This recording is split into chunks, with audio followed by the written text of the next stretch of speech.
नमो तस्स भगवतो अरहतो सम्मा सम्बुद्दस्स। नमो तस्स भगवतो अरहतो सम्मा सम्बुद्दस्स। नमो तस्स भगवतो अरहतो सम्मा सम्बुद्दस्स। तथागत गौतम बुद्ध के ग्रंथ के अवसर पर बैसाख पूर्णिमा जो कि एक महीना बहुत ही महत्वपूर्ण होता है, और इसलिए इस महीने में हम लोगों ने बुद्ध धम्म देवपुरी का आयोजन किया, 1 मई से लेकर 21 मई तक। तो आज का 14वां दिन है। कल हम लोगों ने पुनर्जन्म के बारे में समझने की कोशिश की, क्योंकि हम जानते हैं कि बुद्ध का धम्म एक व्यापक है, जहाँ पर तथागत गौतम बुद्ध ने 82 बार अपने प्रवचन दिए, और उस काल के वरिष्ठ जो भिक्षु थे उन्होंने 2000, ऐसे कुल मिला के 84,000 जो सूत्र हैं वो हमें दिखाई देते हैं। और उनकी यह देशना निश्चित ही मानव के कल्याण के लिए, मानव के सुख के लिए है, और ये व्यक्ति के जीवन के उतारने के लिए है। अक्सर इस बात की चर्चा की जाती है कि कोई बुद्ध धर्म का कोई मार्ग है भी या नहीं, उसकी अपनी एक जीवन शैली है भी या नहीं है, उसे कोई अपने जीवन काल में कोई चीज़ों का पालन करना होता है या भी नहीं होता है। तमाम चीज़ों को लेकर जब देखा गया कि बौद्ध जीवन मार्ग जो है वो काफ़ी महत्वपूर्ण मार्ग है, और इसलिए पूरे संसार में इस बौद्ध जीवन मार्ग की बड़ी प्रशंसा की गई। सब लोगों को बड़ा प्रिय लगा कि आखिरकार ये व्यक्ति के जीवन में किस तरह से उतार करके हम अच्छा इंसान बन सकते हैं, अच्छे व्यक्तित्व का निर्माण किया जा सकता है, एक मानवीय रूप से हम मानवता का आचरण कर सकते हैं। इस पर विशेष तौर पर जोर देते हुए समझाने की कोशिश की गई, और इसलिए तथागत गौतम बुद्ध का जो मार्ग है, जीवन मार्ग है, ये निश्चित ही कुशल कर्म करने के लिए प्रेरित करता है। जो हमने पाली गाथा देखी है, जो बहुत ही चर्चित है, सब सबसे ज़्यादा लोगों को वो गाथा पता है। सब पापस करना कुशलस संपदा सचित परियोदकन एतन बुद्धान शासन, कि अर्थात व्यक्ति ने जितना हो सकता है उतना कुशल कर्म करने की कोशिश करना, और जो अकुशल है उसको बिल्कुल भी न करना, और चित्त की परिशुद्धि करना, यही बौद्धों की शिक्षा है। जो तथागत गौतम बुद्ध के अपने समय में, उसके बाद में जब देखा जाता है, तो ये सब देखने के बाद में ये महसूस होता है कि व्यक्ति के जीवन के लिए तथागत ने कुछ मूलभूत बातों पर जोर देते हुए समझाने की कोशिश की कि व्यक्ति इन कल्याणकारी मार्गों का कैसे अनुसरण कर सकता है, और अनुसरण करने के बाद में उसके जीवन में किस तरह का परिवर्तन देखा जा सकता है। और इसलिए तथागत गौतम बुद्ध की शिक्षा अनुकरण के लिए खासकर प्रेरित करती है, प्रैक्टिकल है, ये मार्ग अभ्यास करने के लिए है। और इस मार्ग को जितना हम अनुसरण करते हैं, अनुसरण करते करते स्वाभाविक तौर पर वह चीज़ें हमारे अपने दैनिक जीवन काल में बढ़ने की संभावना देखी जाती है, और इसलिए इस धर्म को कहा गया कि हमें इसका अनुसरण करना, इसका पालन करना, और पालन करने के बाद में से क्या परिणाम आता है इसे देखने की कोशिश करना। और इसलिए तथागत ने कहा कि यही पस्ती को आओ और करके देखो। ये आओ और करके देखने के बाद में इसका क्या प्रभाव होता है, वो खास महत्वपूर्ण बातों के लिए एक ध्यान देने की आवश्यकता होती है। इसलिए तथागत ने कहा कि चित्त हमारा है, मन हमारा है, और इसमें कई प्रकार की चीज़ें उत्पन्न होती रहती है। अच्छी चीज़ें भी उत्पन्न होती है, और कभी कभी अच्छी चीज़ें उत्पन्न नहीं भी होती है। तो तथागत ने कहा कि जब जब भी व्यक्ति के जीवन काल में अच्छी चीज़ें उत्पन्न हो, तो अच्छी चीज़ें उत्पन्न होने के बाद में उसे बार बार करने की कोशिश करनी चाहिए।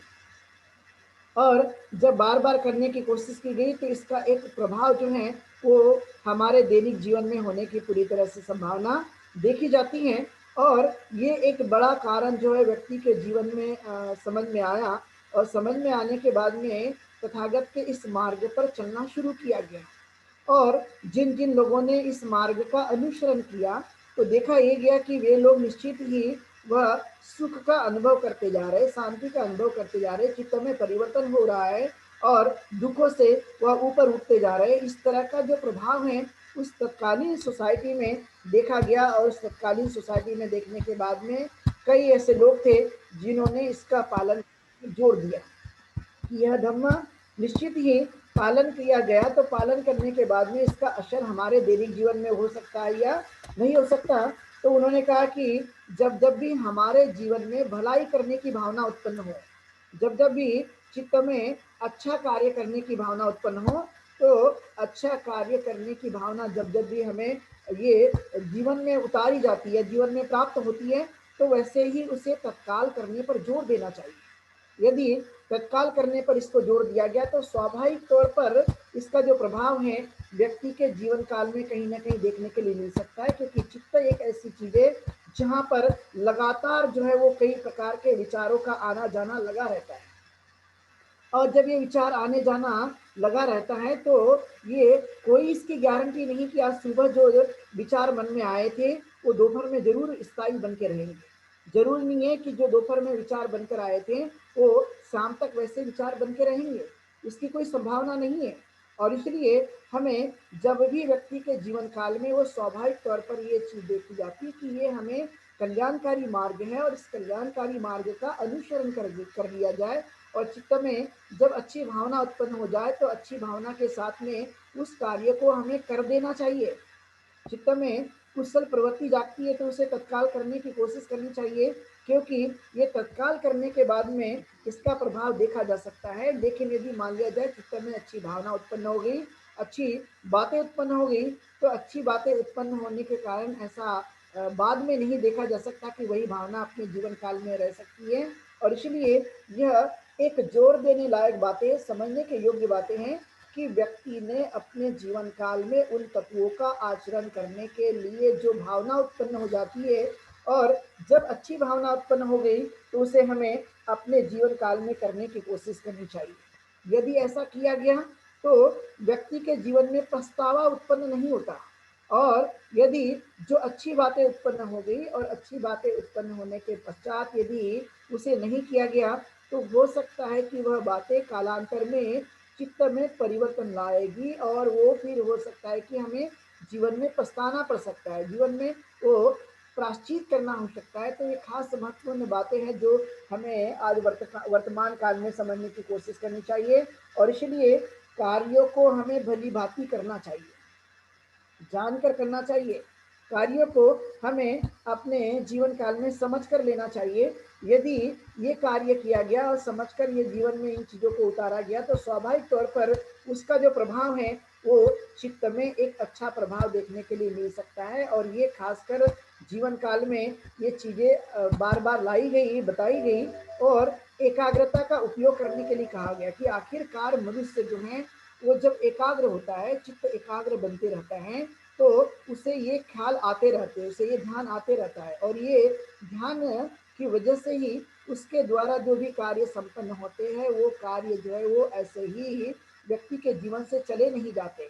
वह बहुत ही सोच समझकर किए गए कार्यों का जो परिणाम है वो कुशल हो जाता है, अच्छा हो जाता है, और व्यक्ति को फिर दोबारा पछतावा की जरूरत नहीं होती है। यानी उसे पछताना बिल्कुल भी नहीं होगा, क्योंकि यही एक मनुष्य के जीवन के लिए खासकर बातें देखी जाती हैं। और इसका एक प्रभाव जो है वो हमें जीवन काल में देखने के लिए मिल सकता है। और जितना ज़्यादा हम लोग अपने जीवन काल में इस तरह का आनंद लेने की कोशिश करते रहेंगे तो उसका जो प्रभाव है वो हमें देखने के लिए मिल सकता है। और निश्चित ही हमने इसका प्रभाव लाने के लिए जो धर्म का मार्ग है वो कहीं ना कहीं हमारे लिए एक उत्तम मार्ग है, और वो उत्तम मार्ग की कहीं ना कहीं हमें देशना कार्य भी करता है। और इसलिए सत्य प्रक्रिया के आधार पर उन जीवन को जीने के लिए तथागत ने अपना मूलभूत एक जीवन मार्ग दिया। ये मार्ग है, और इस मार्ग का अनुसरण करने के लिए जीवन में व्यक्ति को सदैव ही पालन करने की कोशिश की जाती है। और इसलिए अपने को लगता नहीं कि हमारा कोई मार्ग है, हमारा कोई जीवन है। अपने को जो संसार में दिखाई देने वाली चीजें हैं वही हमें लगता है कि यही उत्तम मार्ग है। और जो हमारा मूलभूत मार्ग था, जो हमारी अपनी धर्म की जीवन शैली थी, उस प्रवृत्तियों को व्यक्ति धीरे धीरे जो है वो समझ नहीं पा रहा है। और नहीं समझने की वजह से उसे लगता नहीं है कि हमारा भी कोई जीवन मार्ग है। और ये कल्याणकारी जीवन मार्ग की वजह से ही व्यक्ति के जीवन काल में इस ढंग से जीवन जीने के लिए उन्होंने कहा कि ये उत्तम मार्ग है, कल्याणकारी मार्ग है और ये अभी ही कल्याणकारी बनकर नहीं रहेगा। तो इसे कहा गया पाली में कि आदि कल्याणं, मध्य कल्याणं, पर्युषाणं कल्याणं, कि ये शुरुआती दौर पर भी कल्याणकारी है, मध्य में भी कल्याणकारी है और अंततः भी कल्याणकारी मार्ग है। और इस कल्याणकारी मार्ग का यदि हमने अनुसरण करने पर विशेष जोर देने की कोशिश की तो स्वाभाविक रूप से चित्त का जो स्वभाव है वो परिवर्तित होने की संभावना देखी जा सकती है। और शुभ कार्यों का परिणाम जिसे हम कुशल कहते हैं, इस कुशल कार्य का प्रभाव जो है व्यक्ति व्यक्ति के जीवन में देखा जा सकता है। और ये जीवन मार्ग है, कुशल कार्य करने की जो प्रवृत्तियां हैं, इस कुशल कार्य करने की प्रवृत्ति का एक जीवन मार्ग है। और ये जीवन मार्ग को हमें सदैव ही जीते रहना चाहिए। जिस तरह से बूंद बूंद से घड़ा भर जाता है, उसी तरह से अच्छे कार्य कर करके, कुशल कार्य कर करके चित्त में कुशल का संपादन हो जाता है। और इस संपादन होने की वजह से ही व्यक्ति के जीवन में एक सुखद अनुभूति का जो हम अपने जीवन काल में देखने के लिए मिलता है कि अनुभूति प्राप्त होती है। और ये एकाएक से नहीं होती, इसे बार बार जो है वो करने के लिए हमें तत्पर रहना चाहिए। और यदि बार बार करने के लिए हम तत्पर रहें तो ये स्वाभाविक तौर पर हमारे पास में कुशल कर्मों का संपादन होता है, ये बड़ा बन जाते हैं। और इसीलिए हमें इस धारणा को, इस सोच को हमें बढ़ाने की जरूरत होती है। जब जब भी ये बढ़ता है उसका लाभ हमारे चित्त में देखने की पूरी तरह से संभावना हो सकती है। इसलिए कहा जाता है कि हमारा जो मार्ग है वो सील और सदाचरण का मार्ग है। और ये सील और सदाचरण की व्यक्ति के जीवन में निहायत आवश्यकता है। ये हमारा जीवन मार्ग है, ये कल्याणकारी मार्ग है। और इस मार्ग का अनुसरण करने के लिए 5 बातें जो बताई गई हैं, स्वाभाविक तौर पर ये कोई कठिन नहीं है, लेकिन लगता है हमें कि ये बड़ा कठिन है। इसलिए कई बार ये देखा जाता है कि बहुत सारे जो लोग होते हैं वो पहले से ही भावना बना के रखते हैं कि ये जो कार्य है ये कठिन है। और इसलिए वो कठिन बातों को भी ध्यान में न रखते हुए, वो प्रैक्टिस पर जोर न देते हुए कहीं ना कहीं उस चीजों को अपनाने की कोशिश करते हैं। इसलिए सदाचरण का मार्ग हमारा धर्म जीवन मार्ग है, हमारी ये बौद्ध जीवन पद्धति है। और इस पद्धति को हमें निश्चित ही अपने जीवन काल में उतारने की कोशिश करने पर ध्यान देना चाहिए जितना हो सकता है। और इसलिए कहा गया कि सील की जो सुगंध होती है ये चारों दिशाओं में फैलती है, चंदन की, धूप की, अगरबत्ती की, ये सुगंध है, ये जिधर जिधर हवा जाएगी उधर उधर ये हवा फैलती रहती है। लेकिन ये सील एक ऐसा मार्ग है जिसकी हवा पूरे संसार में लगातार जो है वो फैलते रहती है, लगातार जाते रहती है। और उसका प्रभाव जो है वो व्यक्ति के जीवन काल में देखा जाता है। और इसलिए यह हमारे लिए एक उत्तम मार्ग है, एक अनुसरण करने के लिए, हमें अपने जीवन को बदलने के लिए है। और लगातार सतत प्रक्रिया के आधार पर ये चीज देखी जाती है। और इसीलिए हमें इसको एक आधार बनाकर जीवन शैली का हमें जीवन को जीने के लिए ध्यान में रखने की कोशिश करनी चाहिए। और जितनी बुराइयों की चीजों को हम दूर कर सकते हैं उतने हमें करते रहना चाहिए। और यदि ये जिसे कहते हैं कि चित्त का purification, purification of mind, English में इस तरह से कहा जाता है कि हमें अपने चित्त को बदलते रहने की कोशिश, चित्त को पूरी तरह से वह बदलते रहना है। यदि ये भाव यदि उत्पन्न किया गया तो स्वाभाविक तौर पर जो हमारी चित्त की प्रवृत्ति या जिसे हम सील कहते हैं, ये स्वाभाविक तौर पर और भी पुष्ट होते जाते हैं और भी मजबूत होते जाते हैं। इसका लाभ हमारे दैनिक जीवन में होते दिखाई देता है। और ये हमें करने की कोशिश करनी चाहिए। जिस तरह से बूंद बूंद से घड़ा भर जाते हैं उसी तरह से यह भी एक हमारे जीवन काल में प्रभाव डालते रहता है। और इस प्रभाव को हमें दैनिक जीवन में लेने की कोशिश करनी चाहिए। यदि कोई कार्य हमसे हो या ना हो, लेकिन हमें अपने कार्य के प्रति वफादार होकर अच्छी तरह से उसे जीवन को ध्यान में रखते हुए अपनाने की कोशिश करनी चाहिए। और जितना हो सके तो अच्छे मन से कार्य करने पर जोर देना चाहिए, क्योंकि अच्छे मन से किया गया कार्य वो हमेशा हमारे जीवन के लिए यशस्वी होता है, हमेशा वह फलदायी होता है। और उस फल का परिणाम हमारे दैनिक जीवन में देखने के लिए मिलते रहता है। आखिरकार ये बातें क्यों बताई गई? क्यों नहीं कहा गया कि हमें अकुशल करना है? क्यों नहीं कहा गया दूसरों की हिंसा करनी है? क्यों नहीं कहा गया कि एक आदमी दूसरे व्यक्ति की हानि पहुँचाए? इसका एक प्रमुख कारण था कि जब हम दूसरों को हानि पहुँचाते हैं, तो स्वाभाविक तौर पर अपनी भी हानि होने की पूरी-पूरी संभावना देखी जा सकती है, जिसको हम एक कर्म सिद्धांत के रूप में देखते हैं।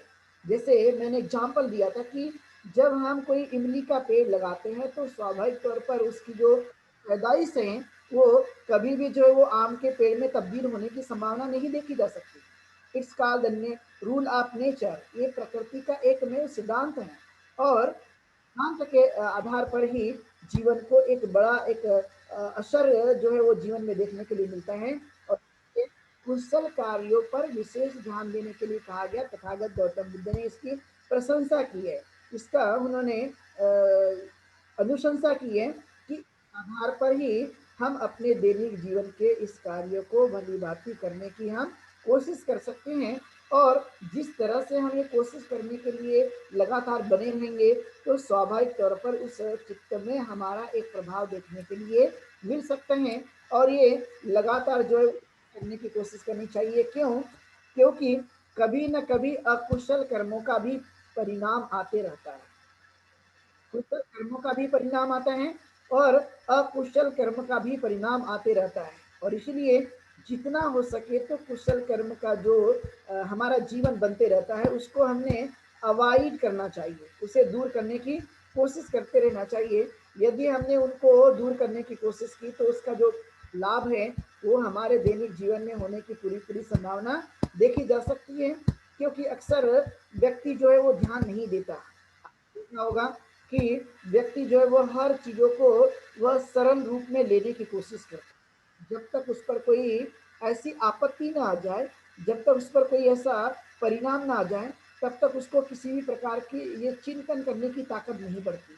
और जब एकाएक से कोई प्रभाव व्यक्ति के जीवन में आ जाता है, तो वह तब वो सोचने लगता है और कुछ विचार करने लगता है, लेकिन तब तक नहीं। इसलिए कहा गया कि पाप कर्म करने के पहले ही या उसका परिणाम आने के पहले ही कुशल कर्म करने पर जोर देने की हमने कोशिश करनी चाहिए कि ये हमारी जीवन पद्धति है, ये हमारा जीवन मार्ग है और इस मार्गों का जितना हो सके वो हमने कोशिश करने पर ध्यान देते रहना चाहिए। यदि ये किया गया तो इसका फायदा हमारे जीवन काल में होता है और इसलिए पापी को भी लगता है कि मैं सुख भोग रहा हूँ, उसको लगता है कि मैं अच्छा ही कार्य कर रहा हूँ, लेकिन कालांतर में जो है उसका परिणाम देखने के लिए मिल सकता है कि वो उस तरह से परिवर्तित होते रहता है। इसलिए जीवन को सावधानी के रूप में जीते रहने की कोशिश करना कि मैं अपने जीवन काल में सावधानी पूर्वक जीवन को जीने की कोशिश करते रहूँगा और इसका लाभ जो है वो अपने जीवन काल में होते हुए नज़र आ सकता है और इसको हमें हमेशा के लिए अपने जीवन काल में व्यवहार में उन बातों को लाने के लिए इसका अभ्यास करने पर जोर देना चाहिए कि मैं कोई दुखी बनूं या मेरे जीवन का ऐसा दिक्कत उत्पन्न हो जाए, उससे पहले ही मैंने सदाचरण को अपनाने की कोशिश करना, सदाचरण के जीवन को जीने की कोशिश करना, जिससे मेरे जीवन में आई हुई समस्या दूर हो सकती है। और यदि वो चीज़ें अपने जीवन काल में आने से पहले ही हम इसको करने की कोशिश करते हैं, तो स्वाभाविक तौर पर वो चीज़ें हमसे दूर चले जाती है और इसलिए तथागत ने कहा ये उत्तम उपाय है, श्रेष्ठ उपाय है। जी कर देखिए, यदि जी कर देखा गया तो स्वाभाविक तौर पर इसका लाभ हमारे जीवन काल में हो सकता है और इसलिए आपने देखा हो कि व्यक्ति जो है वो जो भी करता है यदि अज्ञान के वशीभूत करता है तो उसमें भी वो खुश होता है, लेकिन ज्ञान के प्रभाव में करता है तो स्वाभाविक तौर पर खुश होता है, लेकिन उसको जीने में काफ़ी आनंद महसूस होता है, काफ़ी उसकी चित्त की जो अवस्था है वो काफ़ी अच्छी बनती रहती है और इसलिए इस तरह का जो प्रभाव है वो अपने व्यक्तिगत जीवन में देखने के लिए हमें कहीं न कहीं अच्छे चीज़ों के तरफ में आगे बढ़ने के लिए जो उपाय बताया गया, जो ये जीवन शैली बताई गई, ये काफ़ी महत्वपूर्ण जीवन शैली है और बौद्धों को इस तरह से आचरण करने की कोशिश करनी चाहिए। जो भी तथागत गौतम बुद्ध के इस शरण में आ जाते हैं, तथागत गौतम बुद्ध के जीवन मार्ग को अपनाने की कोशिश करते हैं, उनके लिए ये खास महत्वपूर्ण देन है तथागत की कि उन्होंने एक मूलभूत सिद्धांत को बता करके हमें ये आचरणात्मक जीवन शैली को लाकर हमें ये प्रेरित करने की कोशिश की, और इसीलिए हमें सदैव ही इस बातों पर विशेष ध्यान देने की कोशिश करनी चाहिए। यदि ये किया गया तो स्वाभाविक तौर पे ये चीज़ें हमें प्राप्त होती है। इसलिए तथागत ने कहा कि भूख एक बड़ा रोग है व्यक्ति के जीवन में। जिगुप्सा परमा रोगा, पाली में उसे ऐसा कहा जाता है कि भूख सबसे बड़ा रोग है, और संस्कार सबसे व्यक्ति के जीवन में, कि जो संस्कार होता है वो बड़ा दुख होता है, और इसे यथार्थ भाव से हमें समझने की कोशिश करनी चाहिए। और इसीलिए कहा गया निब्बानंग परमं सुखम, कि जो निर्वाण है ये सबसे बड़ा सुख है, इससे बड़ा सुख दुनिया में कोई नहीं है। और इसे प्राप्त करने का यह एक उत्तम उपाय है, उत्तम मार्ग है, उत्तम शैली है।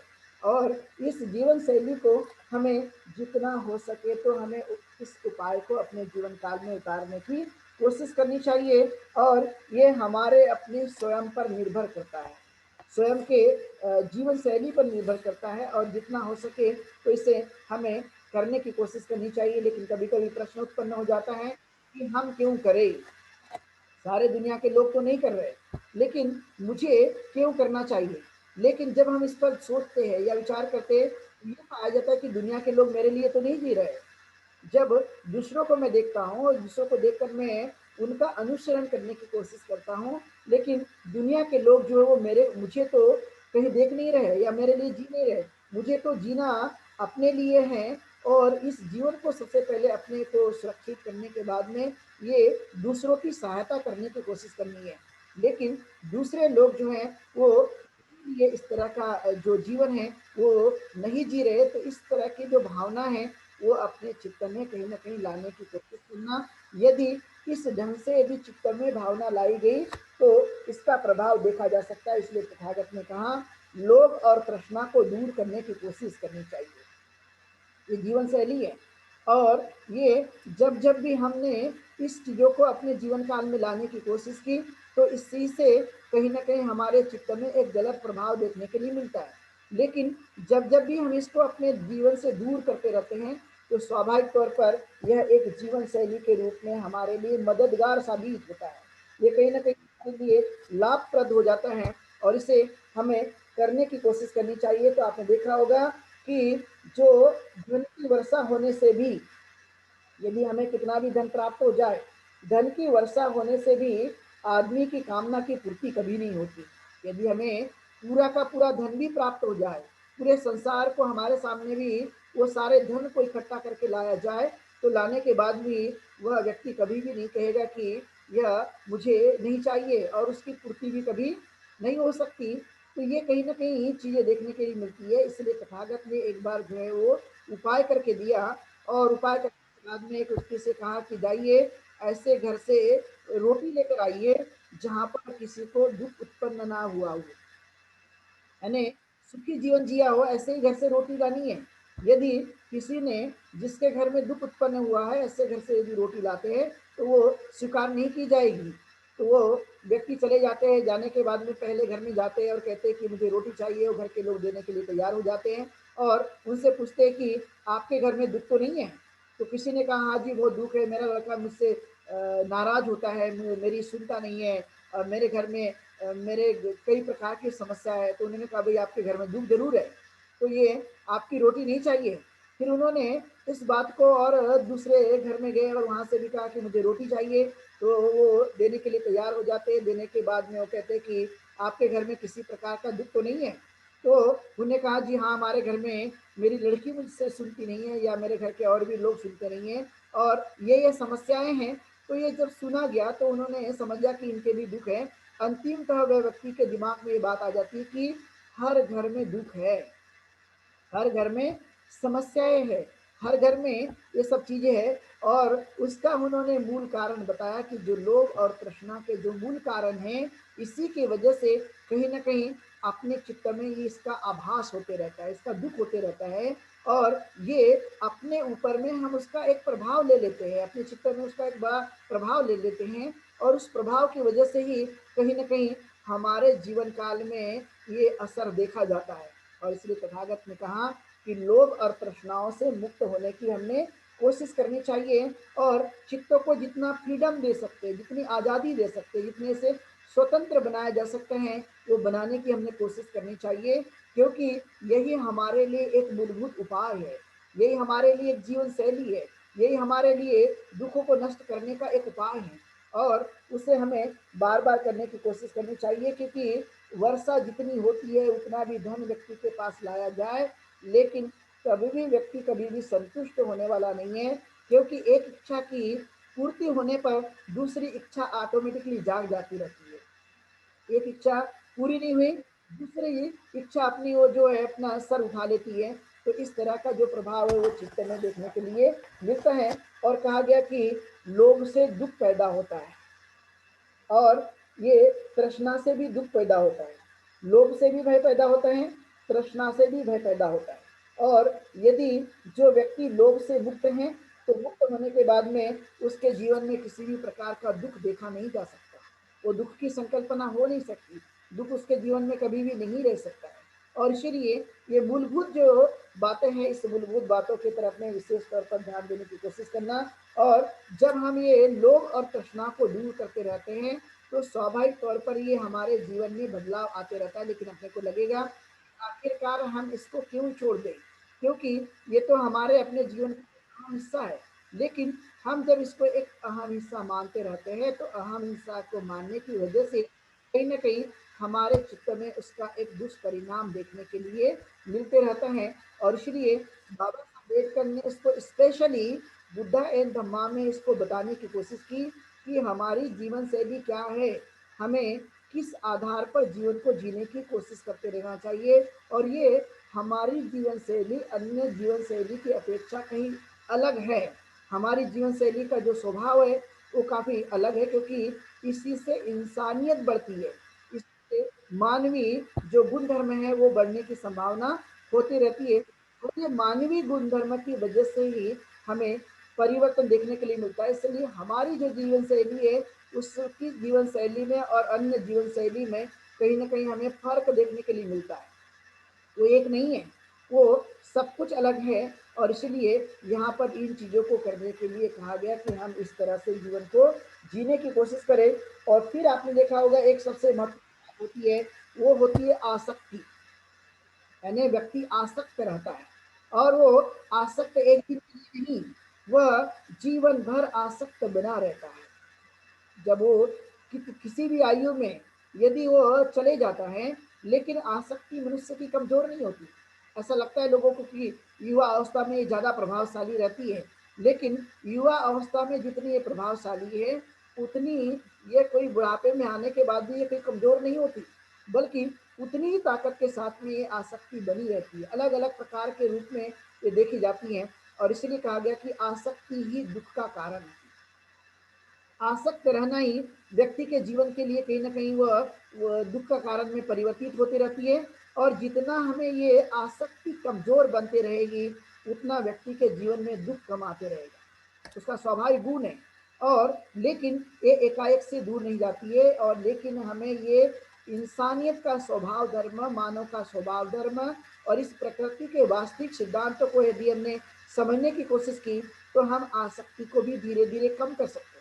आसक्ति को कम करने का मतलब ये नहीं कि हमें परिवार का जीवन जीना नहीं है, हमें उपासक उपासिका का जीवन जीना नहीं है।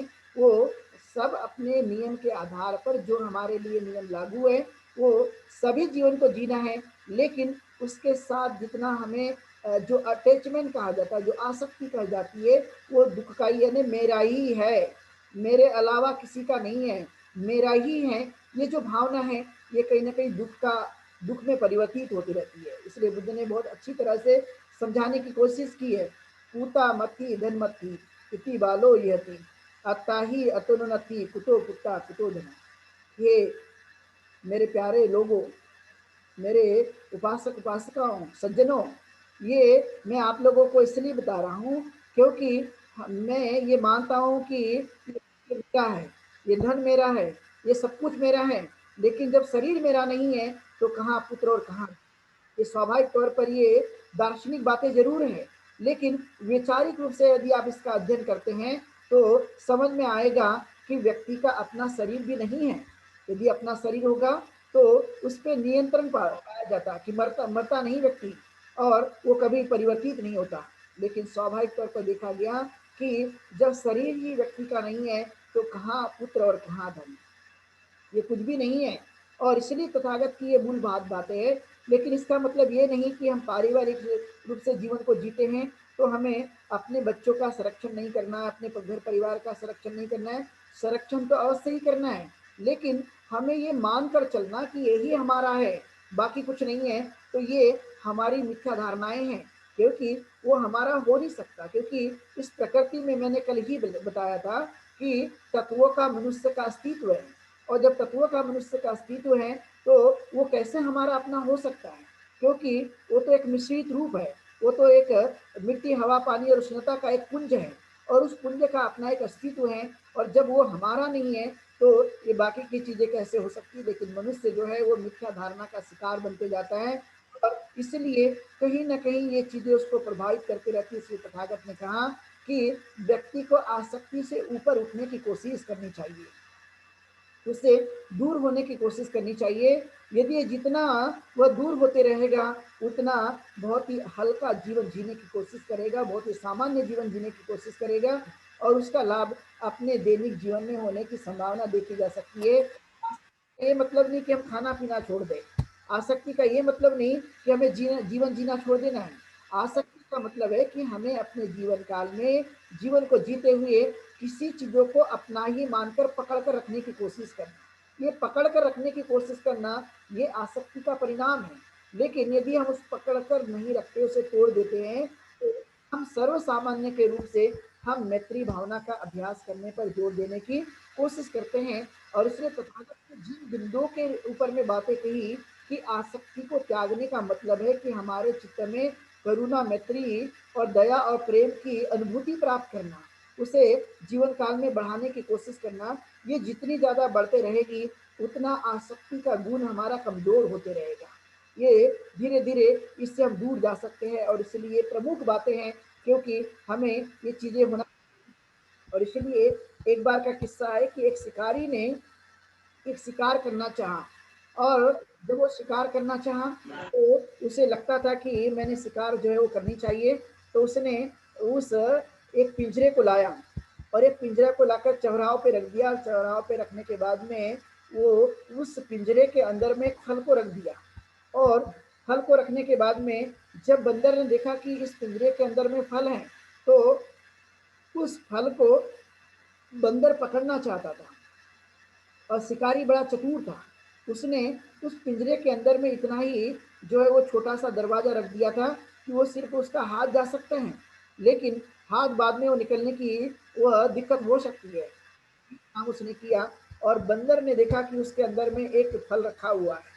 उसको लोभ लालच उत्पन्न हो गया, और लोभ लालच उत्पन्न होने के बाद में फिर उसने देखा कि ये लोभ लालच उत्पन्न हो गया है, तो वो अंदर पिंजरे के अंदर में हाथ डाल देता है, और पिंजरे के अंदर में हाथ डालने के बाद में उसके अंदर का फल वो पकड़ कर निकालने की कोशिश करना चाहता है। और ये हो गया। अब वो फल जो है उससे निकलने की संभावना नहीं देखी जा सकती, क्योंकि अभी फल के साथ उसकी मुट्ठी बन गई है। और ये बनने के बाद में पिंजरा का छोटे से दरवाजे में सिर्फ हाथ जा सकता था, लेकिन उस फल के साथ में हाथ का निकलना अभी काफी मुश्किल था।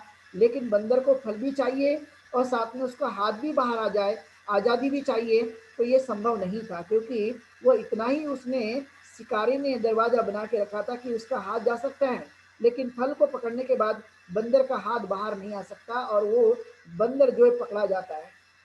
प्रयास करता है बहुत बार कि इस पिंजरे से मैं अपना फल भी ले लूं और हाथ भी ले लूं, लेकिन उसका निकलना काफी मुश्किल है। उसी तरह से व्यक्ति जो है वो एक तो दुखों से भी मुक्त होना चाहता है, आजादी भी चाहता है, और अपने आप को अच्छा बनाए भी रखना चाहता है। लेकिन ये कैसे संभव हो सकता है कि वो अच्छा बनाकर भी रखना चाहता है, स्वतंत्रता भी चाहता है, और दुखों को दूर भी करना चाहता है, लेकिन दूसरी तरफ में वो आसक्ति से मुक्त होना नहीं चाहता, वह लोभ से मुक्त होना नहीं चाहता, वह द्वेष से मुक्त नहीं होना चाहता। तो जब इन चीजों से मुक्त नहीं, तो कैसे ये संभव है कि व्यक्ति जो है वो अपने जीवन काल में आजादी स्वतंत्रता और दुखों को मुक्त कर सकता है।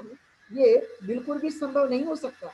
और इसलिए तथागत ने कहा कि हमें कहीं न कहीं ये स्वतंत्रता का जो प्रतीक है और आसक्ति को हमें दूर करने की कोशिश करना, इसलिए मूलभूत बातें जो हमारे जीवन काल में देखी जाती है, वो संभवतः यह बातें हैं कि हमें अपने जीवन काल में कहीं न कहीं अपने उस असरकारक चीज़ों को ध्यान में रखने की कोशिश करना और इस बात पर जोर देते रहने कि हम अपने जीवन काल में आज़ादी चाहेंगे, स्वतंत्रता चाहेंगे, लेकिन जिन कारणों से हमारे जीवन काल में मानसिक गुलामी रहती है, उन गुलामी को हमें कहीं न कहीं छोड़ना होगा।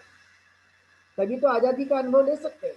तभी तो हम मानसिक जो हमारे अंदर में अनेक प्रकार की समस्या बनी हुई है, उससे हम उसे दूर करने की कोशिश कर सकते हैं और यही तथागत का उपाय था कि आप लोगों को मैं ये इसलिए करने के लिए कह रहा हूँ कि आपका जीवन स्टाइल बदल सके, आपका जीवन स्तर सुधर सके, आप अच्छी तरह से जीवन कर सके। लेकिन हम एक तरफ तो स्वतंत्रता चाहिए, लेकिन दूसरी तरफ में हम गुलामी की सारी बातें करते रहते हैं। तो जब सारी बातें गुलामी की करते रहेंगे तो व्यक्ति की स्वतंत्रता कैसे बढ़ सकती है? ये संभव नहीं है और इसीलिए हमें इन चीज़ों को जानना और समझने की कोशिश करना कि एक तरफ व्यक्ति को चाहिए यदि स्वतंत्रता, आज़ादी, सुख, तो हमें सुख का रास्ते पर चलने का हमेशा प्रयास करना होगा और ये व्यक्ति के जीवन के लिए सुख के लिए ही एक बात है और इसलिए कहा जाता है जहाँ लोभ नहीं, जहाँ तृष्णा नहीं, वहाँ सुख प्राप्त होता है, वहाँ भय से मुक्त हो जाता है और व्यक्ति अच्छी तरह से जीवन यापन करता है। चिरकाल तक व्यक्ति के जीवन में चीज़ें देखी जाती है और फिर उन्होंने कहा कि हमें अपने जीवन में क्लेश और द्वेष को भी दूर करना चाहिए, क्योंकि व्यक्ति इन चीज़ों को अपनाते रहता है और जब व्यक्ति इन चीज़ों को अपनाते रहता है और व्यक्ति अपनी शांति और सुख भी चाहता है, तो दोनों में से कोई एक चीज़ प्राप्त हो सकती है। एक तो व्यक्ति को क्लेश होगा या द्वेष होगा या सुख और शांति हो सकती है। दोनों चीज़ें एक साथ बिल्कुल भी नहीं रह सकती और इसलिए इस बातों पर हमें विशेष ध्यान देने के लिए ये जो उत्तम जीवन शैली का मार्ग बताया कि हमें इन चीज़ों को दूर करने कोशिश करनी चाहिए कि हमें किसी भी व्यक्ति के साथ में द्वेष भावना नहीं रखनी है। जब हमें घर का जीवन जीते हैं तो घर में रहने वाले जो लोग हैं, माता पिता है, सास ससुर है, भाई बहन है और भी नाते रिश्तेदार के लोग हैं, तो हमने सबके साथ में मिलजुल कर रहने की ताकत को बढ़ाना चाहिए, एकता को बढ़ाए रखना चाहिए, क्योंकि एकता जितनी रहती है उतना सुख बढ़ता है और इसलिए जब हम उनके साथ में द्वेष को बढ़ाएंगे और द्वेष बढ़ेगा तो हमारा सुख कहाँ से प्राप्त हो सकता है? उसकी कोई संभावना नहीं है। यानी एक तरफ तो सुख की तलाश में है, लेकिन जो सुख के रास्ते हैं उसको अपनाने की हम कोशिश नहीं करते, इसलिए द्वेष को कम करना और क्लेश को दूर करने की कोशिश करना, घर परिवार में और उपासक उपासिका का जीवन जीते समय इस बातों का हमने विशेष ध्यान देने की कोशिश करनी चाहिए, क्योंकि व्यक्ति के जीवन में द्वेष नाम का यह एक बड़ा जो विकार है वो सतत प्रक्रिया लिए हुए रहता है। कोई आदमी किसी के डेवलपमेंट को स्वीकार नहीं करता, कोई भी आदमी किसी की तरक्की को स्वीकार नहीं करता, कोई भी आदमी किसी को अच्छा खाते भी नहीं देख सकता, कोई भी आदमी किसी को अच्छा जीवन स्तर उठाने की या कोशिश करता है तो वह बिल्कुल भी नहीं देख सकता। तो ये जो मूलभूत भावनाएं व्यक्ति के जीवन काल में आई है, कहीं ना कहीं ये बदलाव लाने की जरूरत है। इसलिए एक बुद्ध ने कभी भी अपने मन के अंदर में क्लेश और द्वेष को नहीं बढ़ाना चाहिए, बल्कि इसकी जगह में हमें अच्छे आचरण पर जोर देने की कोशिश करनी चाहिए। यदि ये किया गया तो इसी से संसार में व्यक्ति निर्दोष बनता है, कोई दोष प्राप्त नहीं होता और जब दोष प्राप्त नहीं होगा तो स्वाभाविक तौर पर उसका लाभ जो है वो जीवन काल में देखा जा सकता है और इसीलिए कहा जाता है कि हमने मन को प्रशिक्षित करना चाहिए। एक जो घुड़सवार होता है, घोड़े की देखरेख करने वाला होता है, तो अपने घोड़े को चाबुक के माध्यम से चाबुक को लगाकर उसको प्रशिक्षित करने का काम करता है और उसी तरह से हमने भी अपने मन को एक चाबुक की भांति लगा करके उसे संयम बरत करके उसे नियंत्रित करने की कोशिश करते रहना चाहिए। यदि ये नियंत्रित करने की कोशिश की गई तो इसका जो प्रभाव है व्यक्ति के जीवन काल में देखने की पूरी पूरी संभावना होती रहती है और इसलिए हमें ये कार्य पर जोर देना चाहिए। इसी से श्रद्धा बढ़ती है, श्रद्धा हमें बुद्ध धर्म और संघ के प्रति रखनी है। व्यक्ति के जीवन काल में देखा जाता है कि जो संसार में अभी भी बहुत सारी चीजें चलती रहती है वो कहीं ना कहीं अंधश्रद्धा का प्रतीक है। लोग जाकर पत्थरों को दूध देते हैं, पत्थरों को नारियल देते हैं, पत्थरों को फ्रूट देते हैं, पत्थरों को कहीं न कहीं अलग-अलग चीज़ें देने की कोशिश करते हैं और सुख की कल्पना भी करते हैं। वो जो किया गया कार्य है, वह अंधश्रद्धा का कार्य है। लेकिन यहाँ पर जो बात बताई गई है, वो श्रद्धा युक्त है कि व्यक्ति को श्रद्धा से अपने जीवन को जीने की कोशिश करते रहना चाहिए। यदि बुद्ध धर्म और संघ के प्रति यदि श्रद्धा है, तो श्रद्धा का जो प्रभाव है वो सीलों के तरफ में आगे बढ़ता है और इसलिए इसका एक प्रभाव जो है वो दैनिक जीवन में देखने के लिए मिलता है और इसी का एक लाभ जो है वो हमारे जीवन काल में जिसे वीर्य कहते हैं, जिसे आज कल इंग्लिश की भाषा में विल पावर कहते हैं, ये कहीं ना कहीं ये बढ़ने की संभावना देखी जा सकती है। हमारा जो उत्साह है वो उत्साह निरंतर बढ़ते रहे, निरंतर बढ़ाए रखने की कोशिश करनी चाहिए।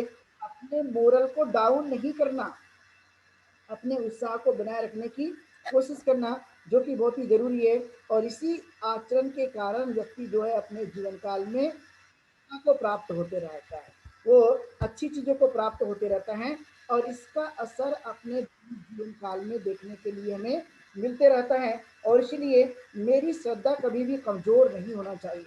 वो श्रद्धा जो है वो ज़्यादा से ज़्यादा पुष्ट होनी चाहिए।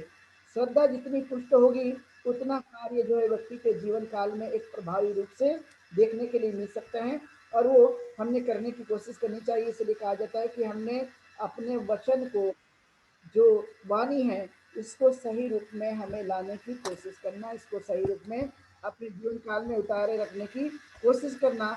यदि एक कार्य किया गया तो इसका स्वाभाविक तौर पर लाभ हमें प्राप्त होने की संभावना देखी जा सकती है और इसी के साथ साथ कहा गया कि क्रोध को भी नहीं करना और न ही किसी से शत्रुता रखने की कोशिश करना। यानी मैं क्रोध भी नहीं करूँगा और शत्रुता भी नहीं करने की कोशिश करूँगा, क्योंकि असली शत्रु तो मेरे पास बैठा है। मैं जिसको शत्रु मानता हूँ, वो शत्रु बिल्कुल भी नहीं है। वो तो कहीं न कहीं हमारी मिथ्या धारणाएँ हैं, लेकिन असली शत्रु अपने अपने व्यक्ति के पास बैठा है। इसलिए हमें क्रोध और शत्रुता को भी त्यागने की कोशिश करनी चाहिए और ये हमें अपने जीवन काल में उतारे रखने की कोशिश करनी चाहिए। जब क्रोध की अग्नि शांत हो जाती है, तो स्वाभाविक तौर पर अपने आँखों को दिखने की संभावना होती है। इसलिए मैं हमेशा एक एग्ज़ाम्पल दिया करता हूँ कि यदि खौलता हुआ पानी है, आप जब बर्तन में पानी को बॉयल करते रहते हैं और जब वो अपने ज़्यादा डिग्री पर, ज़्यादा टेम्परेचर पर जब वो बॉयल होने लगता है, तो अपनी तस्वीर उसके अंदर में देखना काफ़ी मुश्किल है। लेकिन जब हम वो पानी शांत होता है, तो शांत पानी में हम अपने आप को देख सकते हैं। वैसे ही जब हम क्रोधित होते हैं, तो हमें कुछ दिखाई नहीं देता, एक अंधे व्यक्ति की भांति हो जाता है और जितना हम शांत प्रवृत्ति के होते हैं, उतनी चीज़ें हमें अच्छी से दिखाई देती है और इसलिए मैं कई बार एक एग्ज़ाम्पल देने की कोशिश करता हूँ, जो मैं मुझे लगता है कि आज भी इस प्रसंग पर मैं वो एग्ज़ाम्पल दूँ, जिससे हमें क्रोध को और शांत चित्त का किस तरह का एक महत्व है, वो जाना जा सकता है। एक बार जो एक व्यक्ति थे और उस व्यक्ति की दूसरे उसके अच्छे प्रिय साथी ने उसे एक घड़ी दे दी और घड़ी वो काफ़ी अच्छी थी। उस घड़ी को देखकर उसे लगता था कि ये बड़ी सुंदर है, अच्छी है और वो बहुत पसंद करता था। अब एक दिन जो है वो किसी कारण से वो उसको दिखाई नहीं दी, वो खो गई और खोने के कारण उसने घर में पूरा चेक किया जहाँ पर उसे वो रखता था और पूरा चेक करने के बाद में ये पाया गया कि वो घड़ी उसको कुछ भी दिखाई नहीं दी। तो वो काफ़ी चिंतित हो गया उस घड़ी को लेकर और फिर वो उसी के घर में जो छोटे-छोटे बच्चे थे उनसे कहा कि आप, मेरी घड़ी गुम गई है, आप यदि खोज देते हैं तो मैं आपको चॉकलेट दूँगा। ये जब बातें कहेगी तो बच्चे को स्वभाव पता है कि वो चॉकलेट से बड़े प्रफुल्लित हो जाते हैं और इस भावना के साथ में फिर उन्होंने घर में ढूँढना शुरू कर दिया, लेकिन इन बच्चों को भी कहीं पर भी कोई घड़ी दिखाई नहीं दी और जब घड़ी नहीं दिखाई दी तो फिर वो आ गए कि हमें घड़ी नहीं दिखाई दी।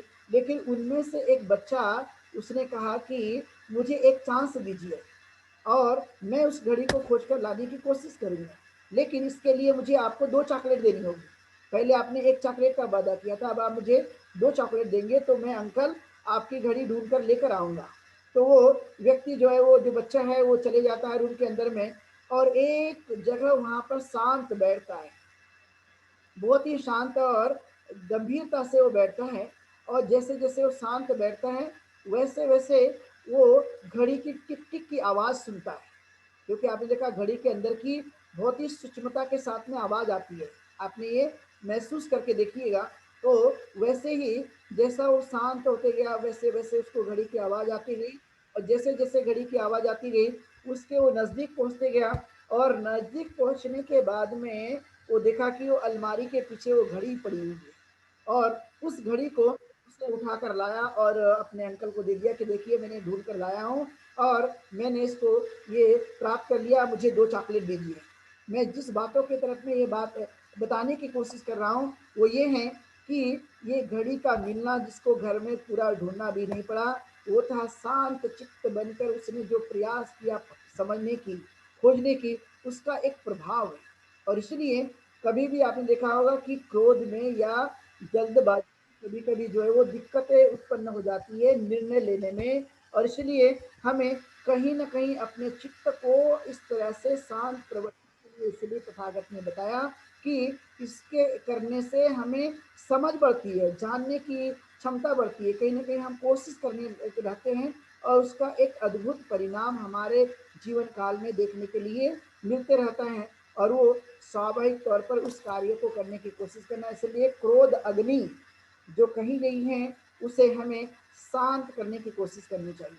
बहुत बार ये देखा जाता है कि हम घर परिवार में जीवन यापन करते समय पति पत्नी पे क्रोधित होते रहता है, छोटी-छोटी बातों को लेकर।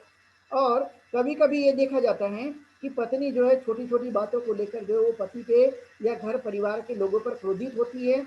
इसका एक सबसे अच्छा उपाय ये है कि जो भी बातें हो रही है, उसको हम सरल स्वभाव से समझाने की कोशिश करें, और अपने आप के व्यवहार को बदलने की कोशिश करें, क्योंकि व्यक्ति जो होता है, वो दूसरों को बदलने की ज़्यादा कोशिश करता है, और अपने आप में सुधार की ओर कम गुंजाइश करता है। तो ये खासकर कहा जाता है कि हमें क्रोध से कभी भी बदला नहीं जा सकता, वो कभी भी शांत और अच्छे मन से ही परिवर्तित करने की कोशिश की जा सकती है, क्योंकि ये क्रोध हमारे स्वयं के व्यक्तिगत जीवन के लिए कहीं न कहीं वो हानिकारक उत्पन्न होता है, और इसके साथ-साथ ही दूसरों के लिए भी हानिकारक उत्पन्न हो जाता है। इसलिए चित्त को इस प्रवृत्ति में बनाए रखने के लिए हमें क्रोधा अग्नि को धीरे-धीरे बुझाने की कोशिश करनी चाहिए।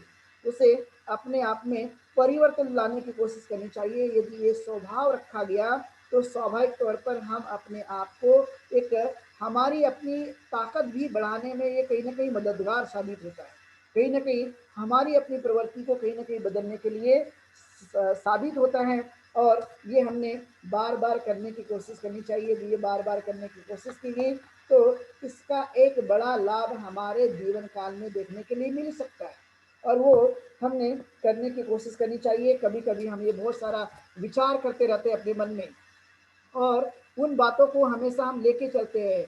1 महीना, 2 महीना, 3 महीना, 4 महीना, कई लोग तो 10 महीना भी, और 1 साल भी, और कई लोग तो जीवन भर उन बातों को लेकर चलते रहते हैं। क्या बातें हैं? मुझे गाली दी, मुझे मारा, मुझे हराया, मुझे लूट लिया। जो ऐसा विचार करते रहता है, उस आदमी का कभी भी क्रोध और वेर शांत नहीं होता। लेकिन जो व्यक्ति अपने मन में ये विचार ही नहीं करता कि मुझे मारा, मुझे लूटा, मुझे हराया और मुझे गाली दी, जो व्यक्ति इस तरह का विचार ही नहीं करता है, तो उस व्यक्ति का जो क्रोध है या वेर है, वो शांत हो जाता है, वो बना नहीं रहता। क्योंकि यहाँ पर जितना बना रहेगा, उतना वो हमें हानि पहुँचाने की भी संभावना देखी जा सकती है। इसलिए हमें इन चीज़ों को विशेष तौर पर ध्यान रखने के लिए कोशिश करना कि हम इन चीज़ों को वह कर सकते हैं। इसलिए कहा जाता है कि शत्रु जितनी हमारी खुद की हानि नहीं करता, उतना ही अकुशल वाला जो चित्त है, वो हमारी बार-बार हानि करता है। व्यक्ति दूसरे लोग कभी हानि उतनी नहीं कर सकते, लेकिन व्यक्ति जो है वो अपने ही जो वेर को शांत नहीं कर देता है या क्रोध बना के रखता है, तो इसको दूसरे से जितनी हानि नहीं होती है व्यक्ति के जीवन में, अपने स्वयं के कारण ही उतनी हानि उत्पन्न होती है। उस तरह की व्यक्ति के जीवन में वो बातें उत्पन्न होती रहती है, और इसलिए हमें ये कार्य को करने की कोशिश करनी चाहिए। इसलिए कहा जाता है कि घृणा से कभी भी नहीं जीता जा सकता, प्यार से या प्रेम से ही दुनिया को जीता जा सकता है। एक स्वाभाविक ये जीवन पद्धति है, और इसलिए आपने देखा हो कि तथागत गौतम बुद्ध ने भी कभी शस्त्रों का उपयोग नहीं किया। बाबा साहब अम्बेडकर ने भी धम्म क्रांति का एक बड़ा जो बिगुल बजाया, उसमें भी उन्होंने कभी भी शस्त्रों का उपयोग नहीं किया, बल्कि निशस्त्र होकर उन्होंने अपने कार्य को करने की कोशिश की। तो स्वाभाविक तौर पे ये कहा जाता है कि नहीं वेरे न वेरानी संबंधित कुदाचन अवरेंच संबंधी एस धम्मो सनातन। तथागत का ये सनातन धम्म जो प्राचीन काल से ही इस शिक्षा को देते रहा है कि वेर को वेर से कभी भी दूर नहीं किया जा सकता, वेर को अवेर से ही दूर किया जा सकता है। खासकर आजकल की जो युवा पीढ़ी है इस बात को सेंस में नहीं लेती, उनको लगता है कि युद्ध का तरीका अच्छा है, क्रोध का तरीका अच्छा है, लोगों को गाली गलौज करने का तरीका अच्छा है, लोगों को हानि पहुंचाने का तरीका अच्छा है। इस बात पर ज़्यादातर आज के जो युवा हैं वो बिलीव करते हैं, और ये बिलीव करके कहीं ना कहीं व्यक्ति के अपने जीवन काल में वो हानि पहुंचाने की संभावना देखी जा सकती है। और इसीलिए ये हमें इस जो सेंस पैदा हुआ है अपने जीवन काल में, उस सेंस को बदलने की कोशिश करनी चाहिए। और ये तथागत स्वयं युवा थे, और जब तथागत ने जिस बात को ये बात कही है, तथागत स्वयं युवा थे, जिस समय उनकी 35 साल की आयु थी, और 35 साल का व्यक्ति नौजवान हुआ करता है, और उस नौजवान ने भी इसी बातों को कहने की कोशिश की है। लेकिन आज के नौजवान का जो रास्ता है वो कहीं ना कहीं उसको लगता है कि शस्त्रों से कहीं ना कहीं मार काट करके क्रोध से जीता जा सकता है। लेकिन ये रास्ता अपनाने से व्यक्ति अपने लिए मुसीबत खड़ी करता है, व्यक्ति अपने लिए रास्ता रोकता है, और वो कमजोर भी बन जाता है। इसलिए तथागत गौतम बुद्ध के 35 साल के इस आयु में जो बातें उन्होंने समझा और अध्ययन किया और रिसर्च करने के बाद में लोगों के सामने इन बातों को प्रस्तुत करने की कोशिश की कि व्यक्ति को इस कठिन मार्ग का अनुसरण नहीं करना चाहिए, बल्कि जितना हो सके सरल मार्ग का अनुसरण करने की कोशिश करनी चाहिए। क्योंकि युद्ध का रास्ता, क्रोध का रास्ता, हिंसा का रास्ता ये कठिन रास्ता है, और इस कठिन रास्तों को अपना करके व्यक्ति कभी भी सुख चैन से जीवन स्वयं के लिए भी नहीं जी सकता और दूसरों के लिए भी नहीं जी सकता। इसलिए उन्होंने कहा कि मैंने जो मार्ग खोज निकाला है ये मध्यम मार्ग की शिक्षा है, और इस मध्यम मार्ग की शिक्षा को मैंने इस देश में ही वह साबित कर दिखाया है, अच्छा बनाया है, और मैंने कई लाखों लोगों को इस प्रभाव में जोड़ने की भी मैंने कोशिश की है। ये रास्ता इतना ही नहीं तो कई राजाओं को भी प्रभावित किया है, और उन राजाओं ने इस देश को अच्छा राष्ट्र भी दिया है। तो मैं इस बात से सहमत हूँ कि ये जो हमारा मध्य मार्ग का रास्ता है निश्चित ही कल्याणकारी रास्ता है।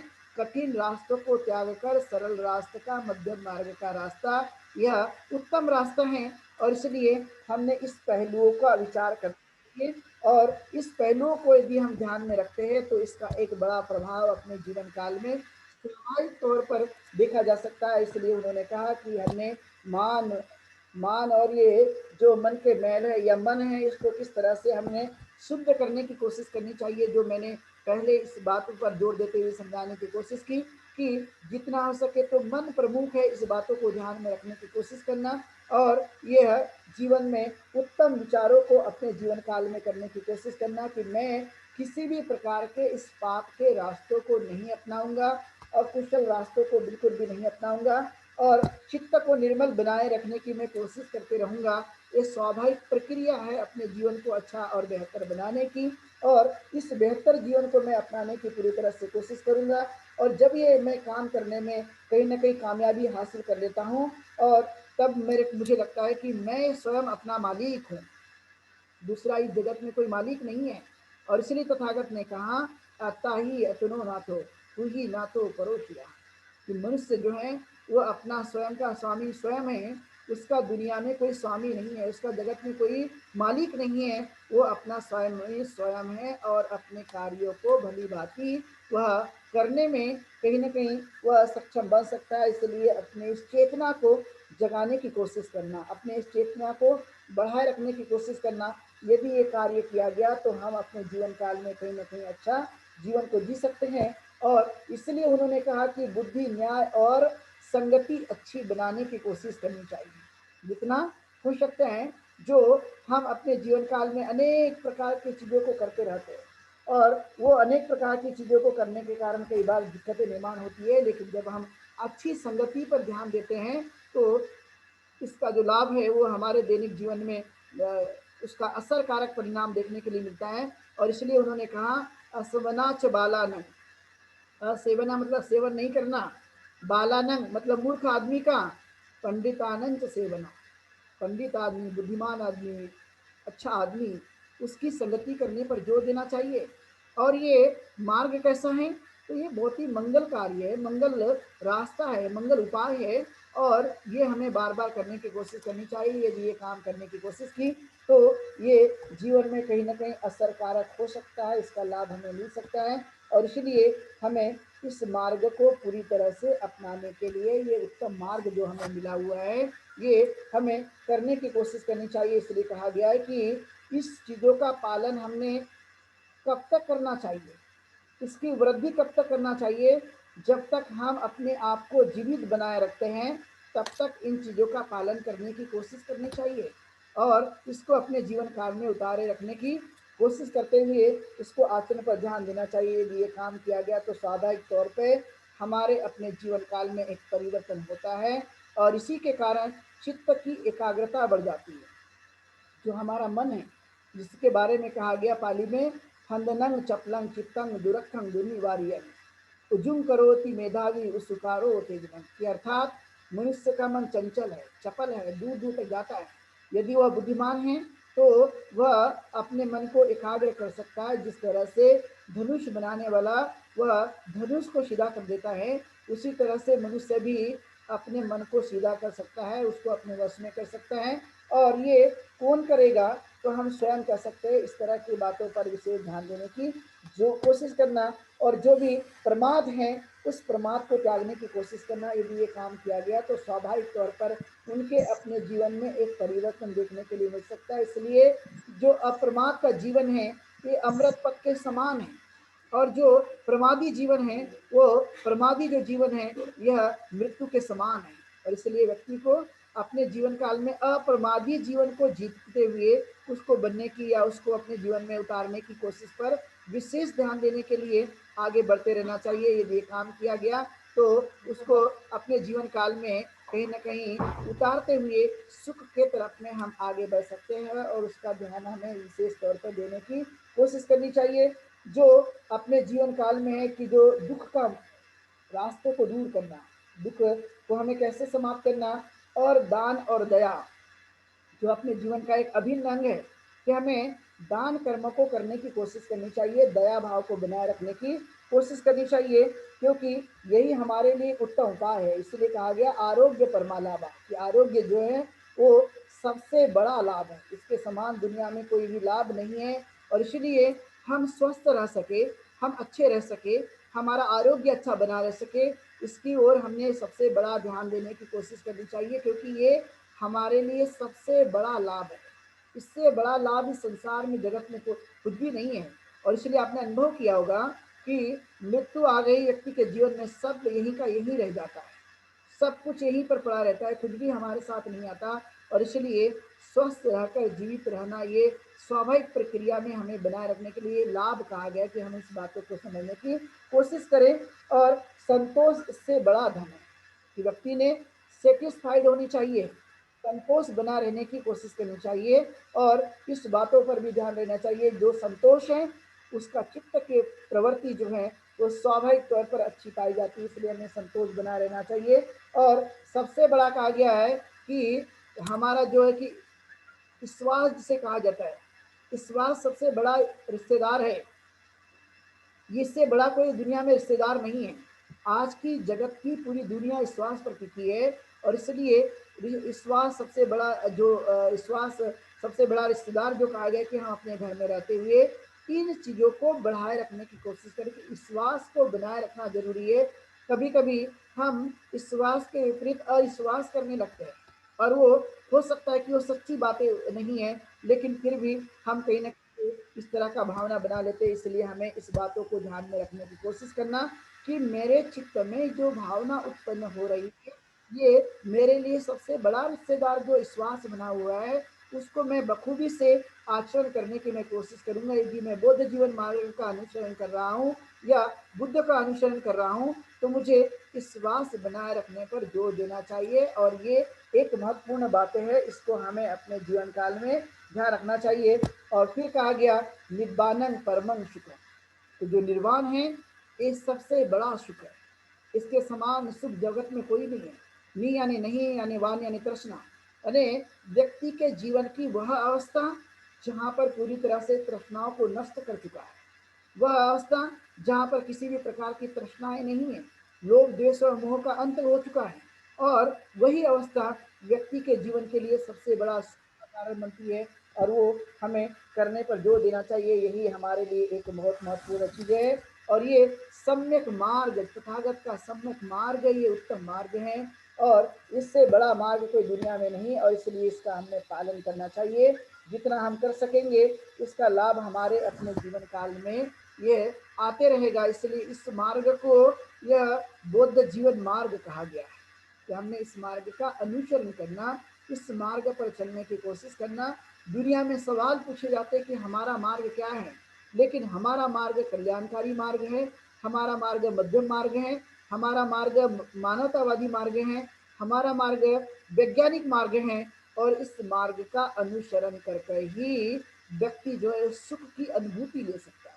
यह मार्ग ही अपने जीवन काल में एक अच्छा इंसान बना सकता है, और यही मार्ग व्यक्ति की सहायता भी कर सकता है अनेक प्रकार की समस्या को दूर करते हुए।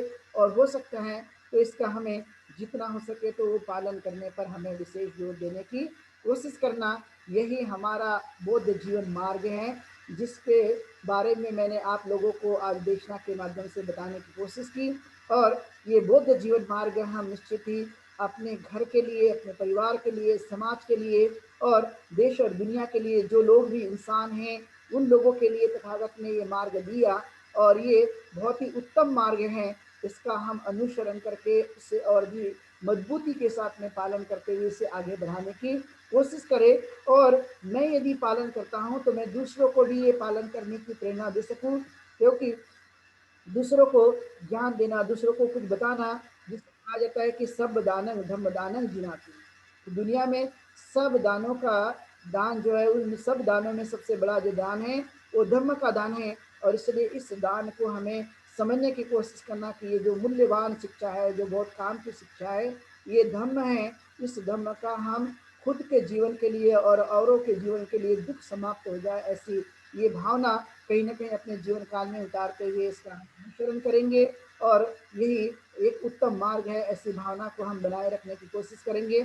आप सभी लोगों ने आज इस देशना के माध्यम से बौद्ध जीवन मार्ग को समझने की कोशिश की है, और आप लोगों ने मुझे, सभी लोगों ने मेरी देशना को सुना है। मैं सबके प्रति मंगल कामना करता हूँ, और आप दीर्घायु, सुखी और निरोगी बने, ऐसी मंगल कामना करते हुए यहीं पर रुकता हूँ। और धर्म पालन गाथा से आज की देशना को यहीं पर विराम दिया जाता है।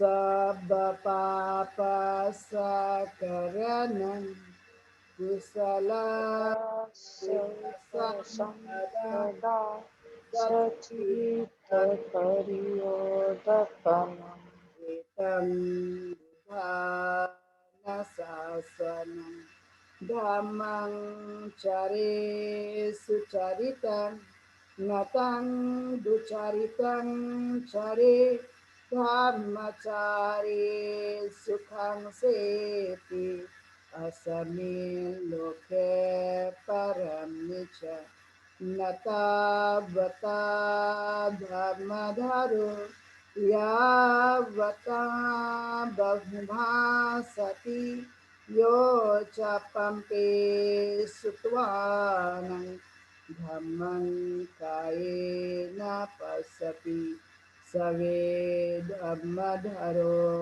होति यो धम्मं न पमच्छति।